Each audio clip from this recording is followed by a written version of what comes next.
사랑하고 존경하는 성도 여러분, 그리고 천사 찬양대 대원 여러분, 하나님의 축복이 넘치시기를 주님의 이름으로 축복합니다. 오늘 우리가 묵상할 말씀은 사무엘하 15장입니다.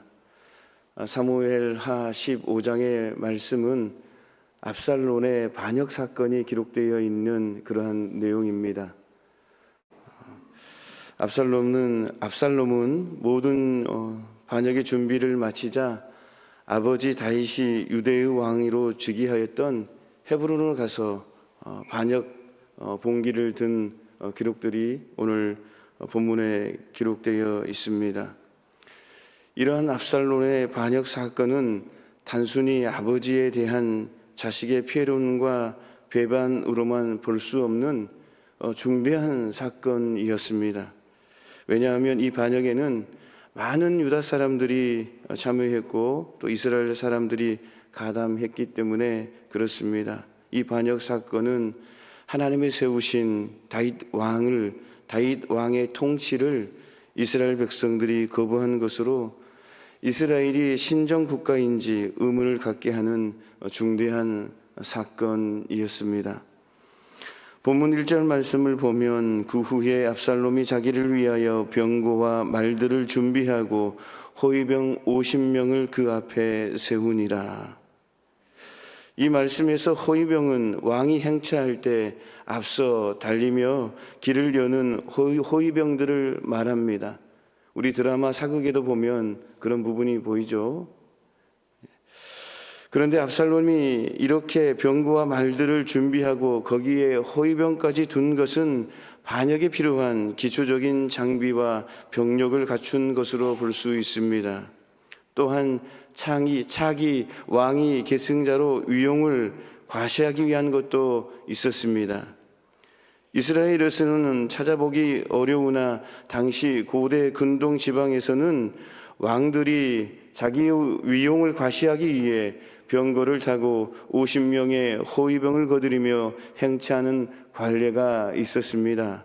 아마도 압살롬은 구술이라는 곳에 머물면서 외할아버지 구술 왕의 화려한 행차 모습에 반하여서 그 모습을 흉내내므로 백성들의 관심을 끌고자 했던 것 같습니다. 그렇다면 이러한 압살롬의 행동이 보여주는 특징이 무엇입니까?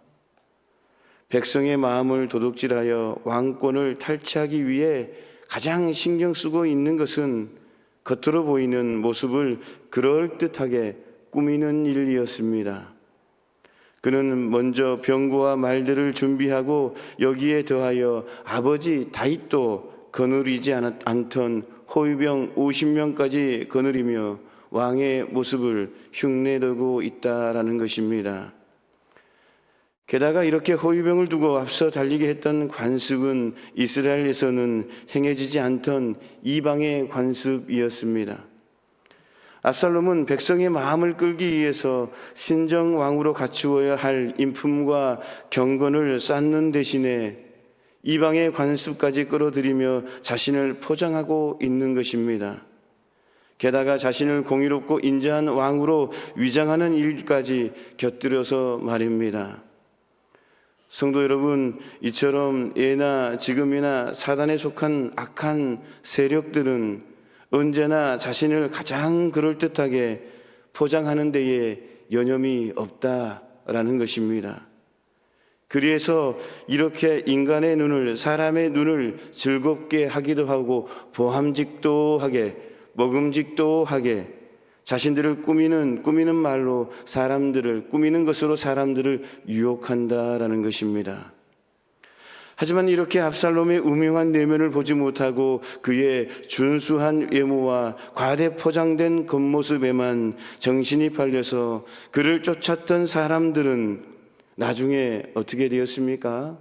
사무엘하 18장 7절 말씀을 보면 다윗의 군대에 의해 무참하게 희생되는 비참한 결과를 맞고 말았다라는 것입니다. 다윗이 누구입니까? 압살롬의 아버지 아닙니까? 그 아버지의 군대에 비참하게 희생되는 결과를 맞게 되었다라는 것입니다. 그러기에 우리는 언제나 하나님의 말씀처럼 겉모습보다 중심을 보는 영적인 눈을 지녀야 될 줄로 믿습니다. 성도 여러분, 우리 예수님께서는 유대인들이 아무리 자신들을 경건한 사람들처럼 위장할지라도 그들의 중심에 있는 위선과 악독을 정확하게 꿰뚫어보는 영적인 눈이 있었습니다. 누구에게요? 예수님께. 우리 주님은 영적인 눈이 늘 열려 있었습니다. 아무리 유대인들이 겉으로 포장하고 보암직도 하게 먹음직도 하게 그렇게 포장할지라도 정확히 꿰뚫어보는 영적인 눈이 우리 주님께는 있었다라는 것입니다. 그리고 그들을 마귀의 자식들이라고 지칭하였습니다. 우리들도 이와 같이 말씀과 기도를 통해 사람의 중심을 볼 줄 아는 영적인 눈을 지녀야 될 줄로 믿습니다. 늘 말씀을 묵상하고 오늘도 이 새벽전에 나와서 기도한 것처럼 늘 기도함으로 말미암아 영적인 눈이 열려서 영적인 맷집을 길러서 영적인 그런 영성을 키움으로 말미암아 사단의 괴계에서 승리하는 그리스도의 군사들이 되시기를 주님의 이름으로 축원합니다. 3절 말씀입니다. 압살롬이 그에게 이르기를 보라 내 일이 옳고 바르다마는 내 송사를 들을 사람을 왕께서 세우지 아니하셨다 하고, 이 말씀을 보면 압살롬은 내 송사를 들을 사람을 왕께서 세우지 아니하셨다라고 말합니다. 이것은 압살롬이 성문 길가에 서서 송사를 위해 찾아온 사람들에게 한 말입니다. 이 말은 백성의 마음을 도적질하기 위한 그의 두 번째 비겁한 책략이었습니다. 이 말씀에서 송사 들을 사람이란 왕이 공무에 바쁜 자신을 대신하여 송사를 처리하도록 하기 위해 세우는 재판관을 의미합니다. 따라서 왕이 송사 들을 사람을 세우지 않았다라는 이 말은 왕으로서 마땅히 해야 할 의무를 다하지 않고 있다라는 말입니다. 압살롬은 자기의 아버지 다윗 왕을 직무유기자로 무고하게 비방하고 있는 것입니다. 그가 다윗 왕을 직무유기자로 비방하는 것은 백성들과 다윗 사이를 이간질하여 백성들의 마음을 자기에게로 향하도록 만들기 위한 그러한 비겁한 모습이었습니다. 아버지 다윗 왕 아버지 아닙니까? 아버지를 비방하고 무고하게, 아버지는 열심히 맡겨준 일을 잘 감당하고 있는데 아버지가 잘 일도 안 하고 그렇다라고 비방하고 있는 것입니다. 자꾸 아버지하고 자기 이간질을 해서 백성들을 끌어들이려고 하는 그런 비겁한 책략이 오늘 또 3절에 나와 있지 않습니까? 여기서 압살롬이 얼마나 인품이 부족한 사람인가를 다시 한번 알 수가 있습니다. 성도 여러분, 이처럼 일반적으로 인품이 부족한 사람들은 말입니다, 자신을 높이기 위해 상대를 비방하고 깎아내리는 수법을 즐겨 사용하는 경향이 있다라는 것입니다. 그들은 상대를 무고하게 비방하고 깎아내림으로 말미암아 자신이 상대적으로 높아지는 반사적 이익을 얻고자 하는 것입니다. 마치 선거에 이기기 위해서 상대에 대한 네거티브를 마다하지 않는 정치인들처럼 말입니다. 자꾸 흑색선전을 하고 부정적인 그런 말들, 네거티브를 하는 것입니다. 하지만 우리가 분명히 알아야 할 것은 이렇게 자신을 높이고자 상대를 비방하고 깎아내리면 정작 낮아지는 것은 상대가 아니라 바로 그 자신이라는 사실입니다. 여러분, 성경을 보십시오. 유대인들은 예수님께 대한 시기심 때문에 무고한 말로 예수님을 비방하고 예수님을 깎아내리려 했지만 빌라도는 그들의 동기가 시기심 때문이라고 시기심 때문인지 알았다라고 말씀하고 있지 않습니까?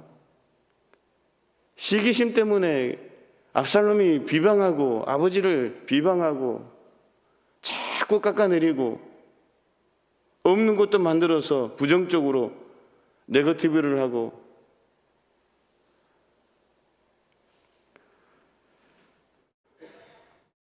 흔히 세상 사람들은 자신을 높이기 위해 자기 자신을 자랑하며 대신 상대방을 깎아내리는 비방도 서슴지 않는 경향이 있습니다. 그러나 성경은 진정으로 높아지는 길은 자신을 높이는 것이 아니라 오히려 낮추는 것이다 라고 말씀하고 있습니다. 자신이 높아지려고 하면 낮아져야 된다. 이번 주 주일 일부 이 시간에도 말씀드렸지만 자기 부정을 해야 된다. 십자가의 상징처럼 자기 부정을 해야 된다. 자기를 자꾸 낮추고 겸손하게 낮추면 하나님이 세워주시는 겁니다. 근데 자신이 자꾸 인간적인 방법으로 높아지려고 하면 오히려 낮아지는 것입니다. 상대를 깎아내리는 것이 아니라 오히려 그들의 유익을 위해 행동하는 것이라고 성경은 말씀하고 있다라는 것입니다. 자꾸 상대를 높여주고 진짜로 상대가 부족한데도 말미암아 그런데도 자꾸 상대를 높여주는 거예요. 칭찬해주고 격려해주고 세워주고, 그러면 자신이 높아지는 것입니다. 높아지는 것입니다.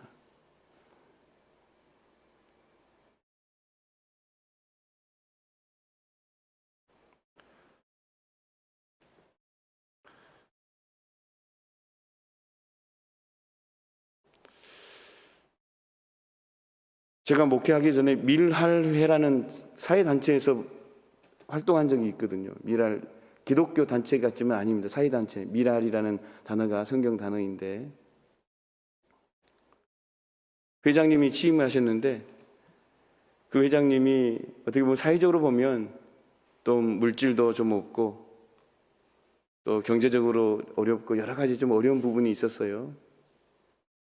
그런데 인품이 참 좋았습니다. 그래서 후보들에게 늘 인정받고 칭찬받는 그런 회장님이셨는데, 임기가 1년씩 이렇게 돌아가는 그런 부분이었는데, 그 회장님을 보좌하는 그 총무 선배가 있었는데, 그 선배는 엄청 그때 당시에 사회적으로 경제적으로도 굉장히 흔히 말하는 잘된 정말 그런 위치에 있는, 저에게는 선배였지만 그 회장님에는 후배였죠. 그 후배가 다 선배를 자기 차로 이렇게 다 모시면서, 고급 차량으로 모시면서 항상 먼저 고개 숙이고 선배를 이렇게 깍듯하게 하고, 무시할 수도 있잖아요. 자신보다 경제적도 떨어지고 모든 부분이 떨어지고 사업하는 부분도 다 떨어지고, 그럼에도 불구하고 늘 자신의 고급차에 탁 태우고, 도지사를 딱 만나러 갔는데 도지사실에서 탁 하는 거, 도지사가 앉으라 그러는데 탁 앉지 않고 그 회장님이 옆에 탁 할 수 있도록 옆에서 탁 가드처럼 서 계시고,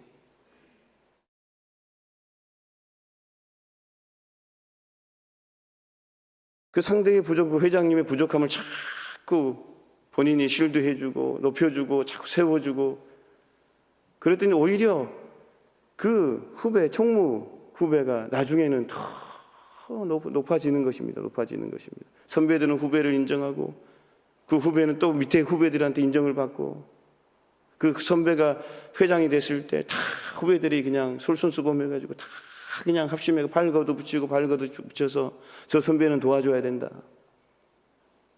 높아지는 겁니다.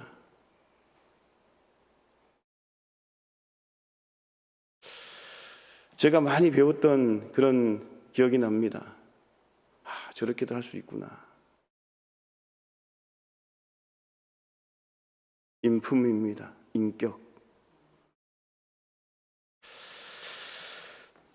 사랑하고 존경하는 성도 여러분, 우리 모두는 자신을 낮추며 상대를 높임으로 말미암아 사람들로부터, 그리고 더 나아가 하나님으로부터 진정한 높임을 받는 귀한 성도들이 되시기를 주님의 이름으로 축원합니다. 오늘 우리에게 주신 말씀은 사단에게 속지 않으려면 영적인 눈이 열려야 된다. 늘 하나님 말씀으로 붙잡고 말씀 가운데에 늘 묵상하고 또 기도하면서 우리의 눈이 인간적인 눈, 사람의 눈이 아니라 영적인 눈이 열려서 꿰뚫어 볼 수 있는 영적인 사단의 괴계를 뚫고 뚫어버릴 수 있는 그런 영적인 눈 말입니다. 그런 눈 가져야 될 줄로 믿습니다. 그리고 자신이 높아지려면 자꾸 낮아져야 되는 것입니다. 그러면 자신은 자연적으로 하나님께서 높여주실 줄로 믿습니다. 하나님 아버지 감사합니다. 겸손하라 말씀하십니다. 오늘도 겸손하라고 주님께서 늘 말씀하십니다. 자만하지 말라, 교만하지 말라, 늘 겸손해야 된다, 낮아져야 된다, 이렇게 말씀하십니다. 오늘 이 말씀을 가슴에 새기며 우리의 삶 가운데에 늘 자신을 높이고 상대를 높여드리는 겸손의 마음을, 겸손한 신앙을 누리는 우리 모두가 되게 하여 주옵소서. 예수님의 이름으로 기도하옵나이다. 아멘.